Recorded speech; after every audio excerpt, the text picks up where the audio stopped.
আমার বিয়ের সময় আমার ভাবিরা বলতেছে হুজুর গোসল করায় দেওয়া লাগবে। আমি কি কোষ, তোরা যদি আমার শরীরে হাত দিস আমার মাথা ঠিক থাকবি, সরে যা, আমার গোসল আমি করবো। কথা কন ঠিক কে? এরা মেয়ে মানুষ তো গোসল করে দেয়। তুমি কি প্রতিবন্ধী? এই ছেলে, তুমি বিয়ে করবার যাচ্ছ, তুমি প্রতিবন্ধী যে মহিলা গোসল করে দেওয়া লাগবে?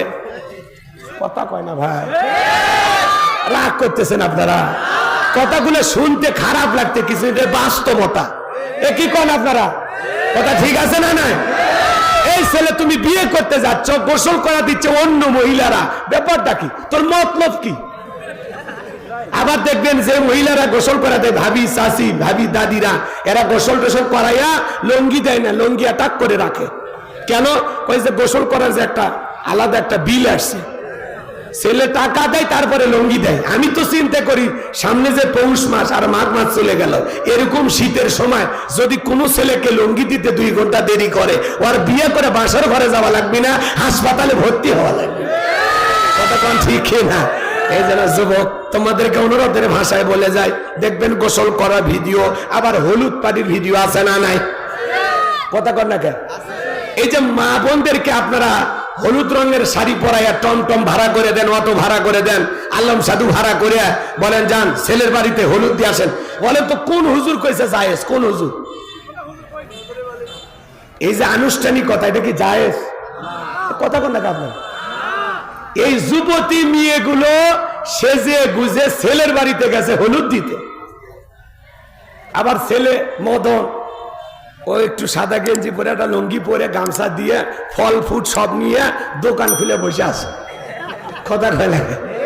এখন যে সমস্ত মহিলারা হলুদ দিতে গেছে, ওরা বলে যে প্লেট আছে একটা ফাঁকা প্লেট, ফকির তো, ওই ফাঁকা প্লেটে 500 টাকা 1000 টাকা দেয়, আর বলে দুলে ভাই আমি কিন্তু ওই যে পিঙ্কির সাথে বিয়ে হচ্ছে, ওর কিন্তু মামা তো বোন। কথা কয় না কে? এই কথা বলে প্লেটে খাবার দিয়া, ভালো করে বলছেন, ওই প্লেটে ওই ফকিরের 500 টাকা 1000 টাকা দিয়া ওখান থেকে পাইসটা বলে দুলে ভাই হা করে। দুলে ভাই হা করছে, ও তো জীবনে খাইনি, পানলাস মারছেন মতো হা করছে।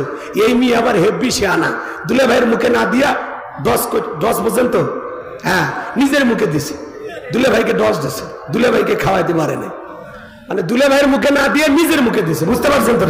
বলে দুলে ভাই হা করেন, এই কথা দুলে ভাই হা করছে, ও আবার নিজের মুখে দিয়ে খায়, বলতেছে দুলে ভাই আপনারা ঠকাইলাম। তখন দুলে ভাই বলে আজকে ঠকা, সুযোগ পাইলে তোরেও ঠকাবো। কথা কন ঠিক না? এরকম আছে না নাই?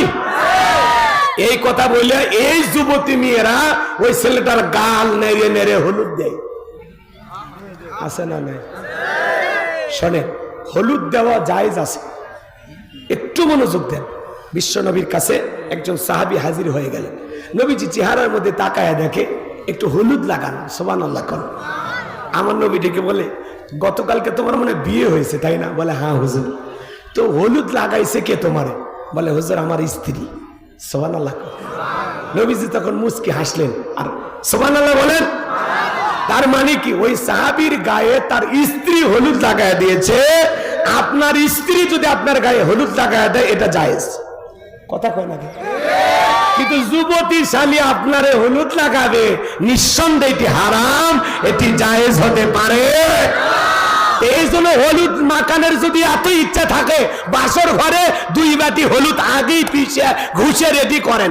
বাসর ঘরে কিচ্ছু করার দরকার নাই, হলুদ মেখে সারা রাত কেটে যায়। কথা কয় না? রাগ করছেন আপনারা? যুবক তোদের পরিবর্তন হতে হবে। অনুরোধ করে বলি বাবা, বিয়ে করবি কর, এগুলো হলুদ উৎসব, মেহেদি উৎসব, রং তামাশা, গীত গান বাজনা, এরকম বক্স নিয়ে এসে ডিক ডিক আওয়াজ দেয়া, এগুলো মাটি কাঁপানো, এগুলো গান বাজনা বন্ধ করো। আল্লাহ যুবকদের হেদায়েত দান করেন, জোরে বলেন আমিন। আর বিয়েতে ভিডিও করা বন্ধ করো। কথা কয় না? কিসের ভিডিও করো তুমি? পাগলা ছেলে, মানুষ খাইতেছে গোস্ত এরকম চাবাইতেছে, তারও ভিডিও। মানুষকে খাইতে দেখে ভিডিও করে। কথা বল, রাগ করছেন আপনারা? আপনারাই বলেন, সবাই খাচ্ছে সেখানে যে ভিডিও কি দরকার? বাসর করে আবার মালা বদলের ভিডিও, ক্যামেরাম্যান আবার বলে ভাই একটু ইসমাইল হাসি, ভাবিকে একটু চেপে ধরেন, লোকজনের সামনে ধরতেছে। কত বড় মানে মাতাল হয়ে গেছে, ওর মানে পিনিক উঠছে পিড়িতে। কথা কন ঠিক কিনা? মানুষের সামনে বক্স চাপে ধরতেছে, মালা দিতেছে, হাসি তামাশা করতেছে, মনে হয় ছোটখাটো সিনেমার শুটিং চলতেছে। এরকম আছে না নাই? মুসলিম যুবক যুবতী এরকম অসভ্য বেহাপানা করতে পারে না। তোর চোখে কি লাজ লজ্জা নেই? একটু শরম নাই? বেটা ছেলে, আল্লাহ যুবকদের হেদায়েত দান করুন। আরো আসতে কোন আমি আমর দিন আজ তাকা দেখে বাসর করে তার প্রিয়তমা স্ত্রী নামাজ আদায় করে, এমন দৃশ্য দেখার পরে মনটা ভইরা গেছে।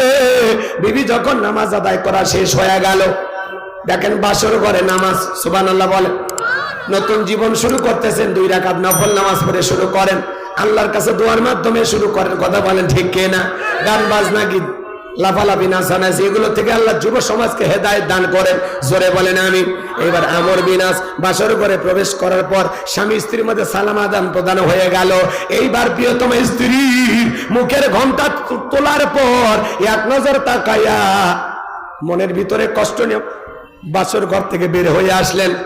প্রিয়তম স্ত্রী মনে মনে ভাবে, আমি তো স্বামীকে কিছুই বললাম না, কেন আমার স্বামী ঘর থেকে বের হয়ে গেল?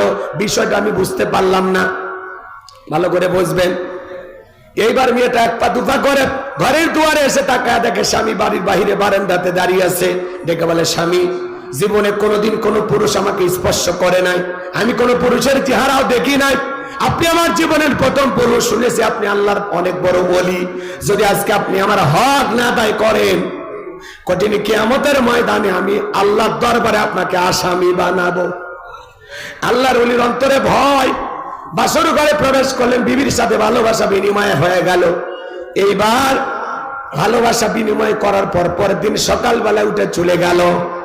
1 নয় 2 নয় 25টা বছর অতিবাহিত হয়ে গেল, আর বিবির কাছে আসে না, বইয়ের খবর নেয় না। 25 বছর পরে তাদের দাম্পত্য জীবনের কি ঘটনা ঘটে আপনারা কি একটু শুনবেন? 25 বছর কেন স্ত্রীর কাছে আসলেন না? 25 বছর পরে কিভাবে পরিচয় হয় আপনারা কি একটু শুনবেন? কারা কারা একটু হাত তোলেন তো দেখি। লিল্লাহে তাকবীর। তাহলে হযরত ওমর ফারুকের কথা মনে আছে না নাই? ছেলের বউকে চয়েস করতেছেন তাকওয়া দেইকা। এজন্য বাজার গো আমার, তাকওয়া মানে অন্তরে আল্লাহর ভয়। যার অন্তরে আল্লাহর ভয় আছে, যে নেককার দিনদার নামাজি, এমন মেয়ে যদি ছেলের বউ হয় আপনার ঘরে আসে, যে মেয়ে মুখ দিয়ে কোরআন তিলাওয়াত করে, মাথা নত করে আল্লাহকে সিজদা দেয়, পর্দা করে বাহিরে যায়, এমন পুত্রবধূ কোনোদিন শ্বশুরকে গালিগালাজ দেবে না। কথা বলেন ঠিক কিনা?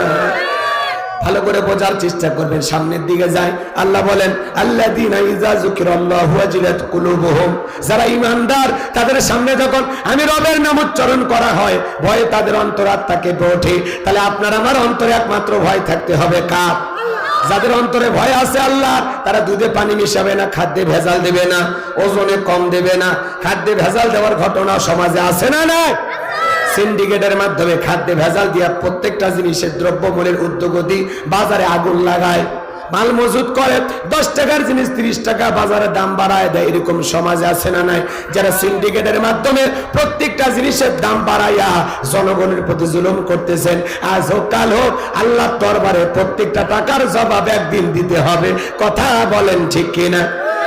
মদিনার বাজারে আমার নবীজি গেলেন, বিশাল একটা খেজুরের স্তূপ। আমার নবী খেজুরের স্তূপের ভিতরে হাত ঢুকিয়ে দিলেন, ভিতর থেকে কিছু খেজুর বের করলেন, তাকায় দেখেন খেজুরগুলো ভিজা। আমার নবী ডেকে বলেন, কি ব্যাপারে সাহাবী? ওপরের খেজুরগুলো শুকনো, ভিতরের খেজুরগুলো কেন ভিজা? ডেকে বলেন, হুজুর, আজকে একটু পানি হয়েছে মদিনার আকাশে, এই জন্য একটু খেজুরগুলো ভিজে গেছে। আমার নবী